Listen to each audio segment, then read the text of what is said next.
شروع اللہ کے نام سے جو بڑا مہربان نہایت رحم والا ہے۔ سورہ وائس کے معزز دوستو، میں ہوں سہراب علی۔ آپ تمام دیکھنے اور سننے والوں کو السلام علیکم۔ کسی علاقے میں ایک خوبصورت نوجوان لڑکا رہتا تھا۔ لڑکے کو زناکاری کی عادت پڑ گئی۔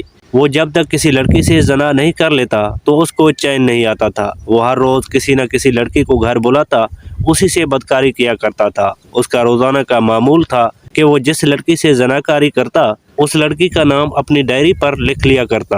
صبح سے لے کر بستر پر جانے سے پہلے جو بھی بدکاری، زناکاری یا پھر کوئی اور غلط کام کیا کرتا اس کو اپنی ڈائری پر درج کیا کرتا تھا۔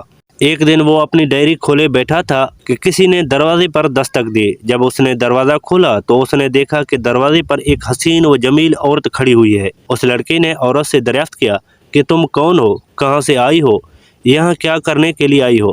عورت نے لڑکے کو بڑے معصومانہ چہرے کے ساتھ جواب دیا کہ میں ایک بیوہ عورت ہوں۔ میرے خاوند کو مرے ہوئے کئی عرصہ گزر گیا ہے۔ میں اپنے بچوں کے ساتھ بڑی مشکل سے گزر بسر کر رہی ہوں۔ میرے بچے گھر میں بھوک اور پیاس سے تڑپ رہے ہیں۔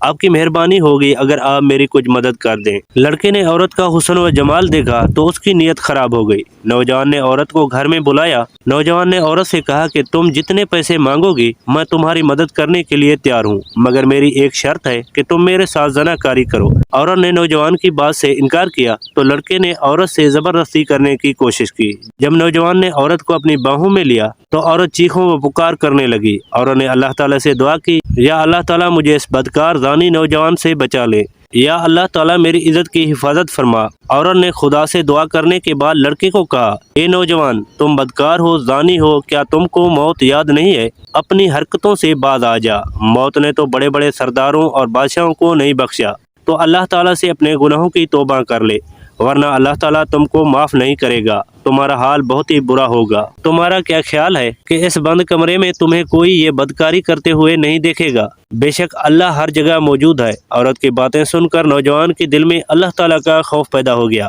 اس نے عورت کو کہا کہ اے عورت، تم نے کوئی بدکاری نہیں کی ہے تو اللہ تعالیٰ سے اتنا ڈر رہی ہے؟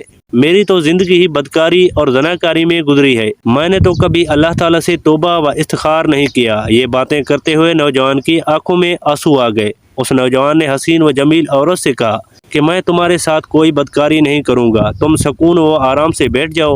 اس نوجوان نے اس لڑکی کو کھانے پینے کی چیزیں اور کچھ رقم دے کر بھیج دیا۔ نوجوان نے کہا، اے حسین و جمیل عورت، جا کر اپنے بچوں سے کہو کہ میرے حق میں دعا کرنا کہ اللہ تعالیٰ میرے گناہوں کو معاف فرما دے۔ میں بھی آج کے بعد کوئی زناکاری اور غلط کام نہیں کروں گا۔ اس عورت نے جاتے ہوئے اس نوجوان کو دعائیں دی کہ اللہ تعالیٰ تمہارے سب گناہوں کو معاف فرما دے، اللہ تعالیٰ تم پر اپنا رحم و کرم عطا کرے۔ جب تیری موت آئے تو اللہ تعالیٰ کا ذکر کرتے ہوئے آئے، تو سچا اور پکا مومن ہو کر مرے۔ یہ دعائیں دیتے ہوئے وہ عورت اس نوجوان کے گھر سے چلی گئی۔ جب وہ عورت اس نوجوان کا گھر چھوڑ چلی گئی تو نوجوان کے دل میں خیال آیا کہ میں نے اپنی جوانی کا یہ سب سے نیک کام کیا ہے، کیوں نہ اپنے گناہوں کو مٹا کر اب سے نیکیاں لکھنا شروع کروں۔ چنانچہ اس نے ڈائری پر یہ کام لکھنے کے لیے ڈائری کو کھولا۔ دیکھ کر حیران رہ گیا کہ ڈائری کی بالکل صاف تھی، اس پر کچھ بھی نہیں لکھا ہوا تھا۔ اللہ تعالیٰ نے اس بیوہ کی عورت سے اس نوجوان کے سب گناہوں کو معاف فرما دیا تھا۔ نوجوان نے ساری ڈائری کی ایک ایک صفحہ کو دیکھا تو ہر صفحہ نیا اور صاف تھا، جیسے کہ اس پر کچھ لکھا ہی نہیں ہوا تھا۔ وہ اپنی ڈائری کو کھولے ہوئے بیٹھا کہ اس بندے کو ایک غیب سے آواز آئی،